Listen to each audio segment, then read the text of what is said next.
पैसा हो तो ना क्या कुछ नहीं हो सकता। ये रियल ओके, पैसा हो तो क्या कुछ नहीं हो सकता, ये रियल मैड्रिड बताती है। ठीक, वैसे पीएसजी भी बताती है, ठीक, पर पैसे के साथ साथ दिमाग चाहिए, ये रियल मैड्रिड बताती है। कब साइनिंग करनी है, ये रियल मैड्रिड बताती है। कब किस पॉइंट पे किस प्लेयर को उठा के लाना है, ये रियल मैड्रिड ही हमको बताती है। ठीक, टी अलेक्जेंडर का लगभग फिक्स हो चुका है रियल मैड्रिड से रिश्ता। ठीक, टी अलेक्जेंडर इस समर रियल मैड्रिड आ रहे हैं, डील क्लोज हो चुका है, साइन हो चुका है, ऑफिशियल डॉक्यूमेंट्स रख दिया गया है टी अलेक्जेंडर के टेबल पे। सिर्फ उनको साइन करना है और समर में शांति से लिवरपूल से बस्ता उठाना है और रियल मैड्रिड में आना है और सैंटियागो बर्नाबाउ में एक मैच खेल देना है। हम भी खुश, आप भी खुश, सब कुछ। ठीक, ये जोक की बात हो गई, सच बात बताई थे। रियल मैड्रिड में टी अलेक्जेंडर आ रहा है। ठीक, और ऐसा माना जा रहा है कि टी अलेक्जेंडर को लगभग 5 साल का कॉन्ट्रैक्ट दिया जाएगा और ऊपर से बोनस वोनस की भी बात हो रही है। ठीक, और ऑलमोस्ट हो चुकी है, ये भी बोला जा सकता है कि कंप्लीट हो चुकी है। ठीक, और दूसरा बात ये निकलता है कि लिवरपूल का जो मैनेजमेंट है इतना बायस्ड है कि टी अलेक्जेंडर को रोक नहीं पाया। ठीक, एक ऐसा प्लेयर जो 26 साल की एज में खेल रहा है, एक ऐसा प्लेयर जो आपको प्रीमियर लीग, यूसीएल और भी बहुत सारे जो वहां के लोकल कप है वो जितवा चुका है। ठीक, एक ऐसा प्लेयर जो 87 असिस्ट, ठीक, जो बार्सिलोना के टॉप मिडफील्डर हैं, पेड्री, गावी, फ्रैंकी डियोन, भाई इनसे भी आगे है। ठीक, एक लेफ्ट बैक आपको अगर 87 असिस्ट दे देता है, ठीक, या नेशनल टीम या लिवरपूल मिला के 87 असिस्ट दे देता है, तो उस प्लेयर का एक ऑरा होता है। ठीक, 9 प्लस प्लस प्लस नहीं प्लस 999 का ऑरा। ठीक, और वैसा प्लेयर अगर आपके टीम से जाएगा तो मैनेजमेंट तो हिलेगी, लिवरपूल की टीम तो हिलेगी, जो वहां का फैन बेस होगा वो भी काफी हेट दे रहा है रियल मैड्रिड को, या बोला जाए टी अलेक्जेंडर को भी बहुत सारे हेट मिल रहे हैं। ठीक, और इसका ठीक, फिर पर हम लोग रियल मैड्रिड के फैन हैं तो हम लोग रियल मैड्रिड के पॉइंट ऑफ व्यू से बात करेंगे। क्या ये साइनिंग सही है? एकदम सही है, अब्सोल्युटली। इससे बड़ी साइनिंग नहीं हो सकती लिवरपूल की। हाँ, अगर रियल मैड्रिड की, अगर हम एम्बापे की बात करें, ऑन पॉइंट साइनिंग था। अगर हम बेलिंगम की बात करें, ऑन पॉइंट साइनिंग था। यहाँ तक भी हम किसी भी प्लेयर की बात करें, रियल मैड्रिड कोई भी साइनिंग करती है वो ऑन पॉइंट ही करती है। ठीक, और अगर हम टी अलेक्जेंडर की साइनिंग की बात करें तो एक ऑन पॉइंट साइनिंग है, क्योंकि आपके पास एक ऐसे राइट बैक नहीं है जो आपको 5, 6, 7 साल एक अच्छे नोट पे सर्व करके दे सकते हैं, वैसे प्लेयर आपके पास नहीं है। ठीक, अगर आप लोग ये बोलोगे कि हाँ कारवाहाल है, भाई कारवाहाल अधिक से अधिक 2 सीजन खेल सकता है मैक्सिमम मेरे ख्याल से। ठीक, उसका एसीएल जा चुका है। ठीक, जिस प्लेयर का एसीएल जा चुका है 33, 34 या 35 की एज में, वो प्लेयर कमबैक करते हैं, पर उस रिदम से अगर कमबैक कर दे तो वो बहुत बड़ी बात है। और ये कहना होता है कि हाँ भाई इतने फिटनेस पे आ रहे हैं, उतने फिटनेस, देखिए जो बॉडी आपकी 24 या 25 या 26 से लेके 30 तक चलेगी, वो बॉडी आपका 34 में नहीं चलेगी, वो स्पीड आपके पास नहीं होगा, वो रिफ्लेक्सेस आपके नहीं सही होंगे। ये कॉमन सेंस की बात है। ठीक, और इसीलिए कोई भी क्लब किसी भी प्लेयर को 34 या 35 के बाद खासकर यूरोप में नहीं खिलाना चाहती। ठीक, हाँ, अगर वो गोलकीपर हो तो अलग बात है, अगर वो सेंट्रल बैक हो तो एक अलग बात है। ठीक, अगर राइट बैक, लेफ्ट बैक, भाई एक बहुत बड़ा वो होता है जिसका आपको बॉल को आगे बढ़ाना होता है, आपको उसको लेफ्ट विंग या राइट विंग को देना होता है। ठीक, आपको हो सके तो गोल मारने का चांस मिलता है, एक रन बना के, ठीक, वो भी आपको देना होगा, आपको अटैक में भी साथ देना होता है। ठीक, अगर आप ये सोच रहे हो कि 35, 36 की एज तक राइट बैक, लेफ्ट बैक बहुत सही होते नहीं होते, इसलिए टी अलेक्जेंडर की साइनिंग रियल मैड्रिड में बहुत इंपॉर्टेंट है। ठीक, और ठीक, यहाँ तक तो बात हो गई। ठीक, अगर सोचा जाए कि सेंट्रल बैक की भी साइनिंग जरूरी है, क्योंकि एसेंसियो है आपके पास, 19 साल का इंसान, 19 साल का बंदा। ठीक, अगर आप रूडिगर पे हैं, ठीक, तो रूडिगर अगर इंजर्ड होता है तो कौन पाएगा। ठीक, अगर आप ये भी देखो कि रूडिगर क्या long term real Madrid player हैं, अभी से अगर देखा जाए 6 या 7 साल रियल मैड्रिड को दे सकते तो नहीं दे सकते। ठीक, नहीं दे सकते हैं, ये पॉसिबल ही नहीं है। ठीक, इसके लिए भी एक नाम आया है जिसका नाम है डी हैरिसन। ठीक, ऐसा माना जा रहा है कि वो रियल मैड्रिड के कोच या जो उनका मैनेजमेंट है उनके नजर में थे। ठीक, उनके स्काउट के नज़र में थे।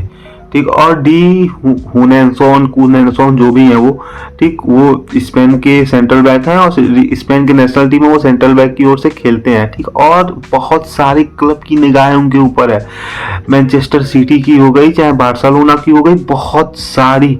ठीक, और ऐसा माना जा रहा है कि डी हुनैनसोन के सबसे ऊपर, ठीक, उनका जो फेवरेट क्लब है वो रियल मैड्रिड है। वो कभी ना कभी रियल मैड्रिड की ओर से खेलना चाहते थे। उनके फादर भी चाहते हैं कि उनका बेटा रियल मैड्रिड की ओर से खेले। ठीक, ऐसा उनकी स्टोरी में मालूम चला है। ठीक, उनके पिताजी स्टोरी लगाए थे जिससे मालूम चला है कि वो खुद रियल मैड्रिड को बहुत ज़्यादा फेवर करते हैं। जिसका मतलब जिस बच्चे का एज 19 साल हो, उसके फादर या मदर ही डिसाइड करते हैं स्पेन में कि वो किस क्लब में जाएगा। ऐसा हम देख चुके हैं, ऐसा हम जूड बेलिंगम के साथ देख चुके हैं, ऐसा हम किलियन एम्बापे के साथ देख चुके हैं, या एंड्रिक हो गया, या कोई भी अदर प्लेयर हो गया जो बहुत कम एज के होते हैं, उनके फादर मदर ही उनके मैनेजमेंट संभालते हैं। ठीक, तो ऐसा माना जा रहा है कि वो भी इस समय हो सके तो रियल मैड्रिड में आ सकते हैं। लगभग डील उनके पास सामने रख दी गई है। ठीक, राउल एसेंसियो का साइनिंग कंप्लीट होने के बाद रियल मैड्रिड को एक जरूरत थी। ठीक, अगर हम लेफ्ट बैक की रियल मैड्रिड की बात करें, वहां पर भी शायद कुछ प्लेयर सामने आ रहे हैं, मेंडिस। ठीक, और ऐसा माना जा रहा है कि जावी एलोंसो मेंडी को एक बहुत ही अच्छा प्लेयर मानते हैं अपने ख्याल से, इसलिए रियल मैड्रिड को साइनिंग कर रही है। अब हम जावी एलोंसो का नाम दिए तो ऑब्वियसली बात ये दिमाग में आ रहा है कि जावी एलोंसो के चलते हम रियल मैड्रिड में प्लेयर क्यों साइनिंग कर रहे हैं।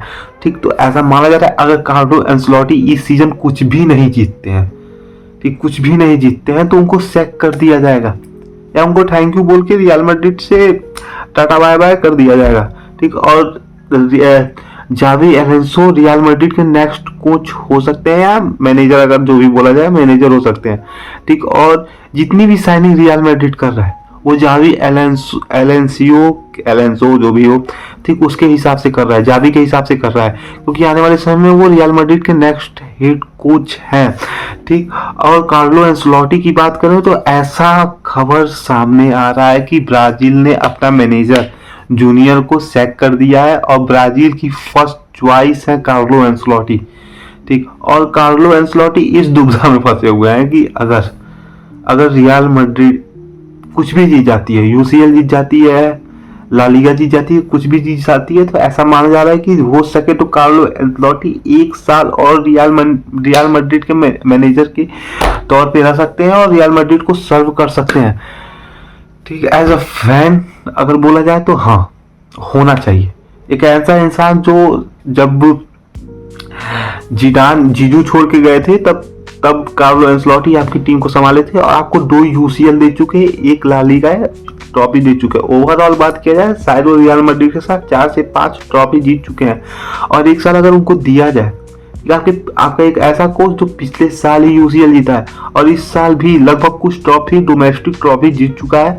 ठीक, अगर ला लीगा या यूसीएल या हो सके दोनों जीत जाता है तो ऑब्वियसली उसका हक बनता है कि वो 1 साल और रुके। वो उसके बाद वो कार्लो एंसेलोटी के ऊपर डिपेंड करता है कि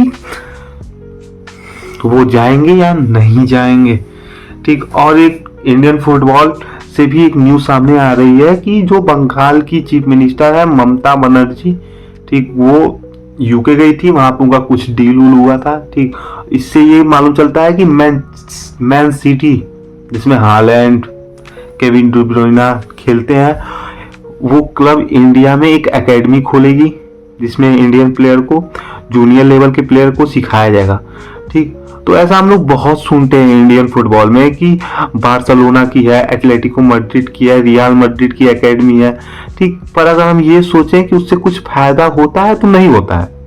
ठीक, 20-30% फायदा होता है, उससे ज़्यादा नहीं होता है। क्योंकि अगर आप देखिए कि ये सब जो जितने भी एकेडमी आती हैं बाहर से, जो यूएस से आती हैं, ये बहुत ही ज़्यादा पैसे वाली होती हैं, जिससे गरीब का बच्चा उसमें कुछ नहीं कर सकता। हाँ, वो अलग बात है कि वो किसी स्कॉलरशिप पे चला जाए या किसी और बेस पे चला जाए तो वो फ्री में या पैसे कम होने पे वो वहाँ पे खेल सकता है। ठीक, लेकिन वो अमूमन नहीं खेलते हैं। ठीक, अगर इन एकेडमियों से कोई एक बहुत बड़ा प्लेयर निकला हो, मेरे को नहीं याद आता। ठीक, पिछले 10 साल में अगर भारतीय टीम एक नंबर 9 का प्लेयर नहीं निकाल सकती है तो इससे बड़ा खराब चीज कुछ भी नहीं हो सकता है। ठीक, इससे खराब चीज नहीं हो सकता है कि आपका एक ऐसा प्लेयर सुनील छेत्री जो 39 की एज में रिटायरमेंट ले रहा है, फिर 1 महीने बाद वो रिटायरमेंट वापस ले रहा है। ठीक नहीं, फैन तो बहुत खुश है।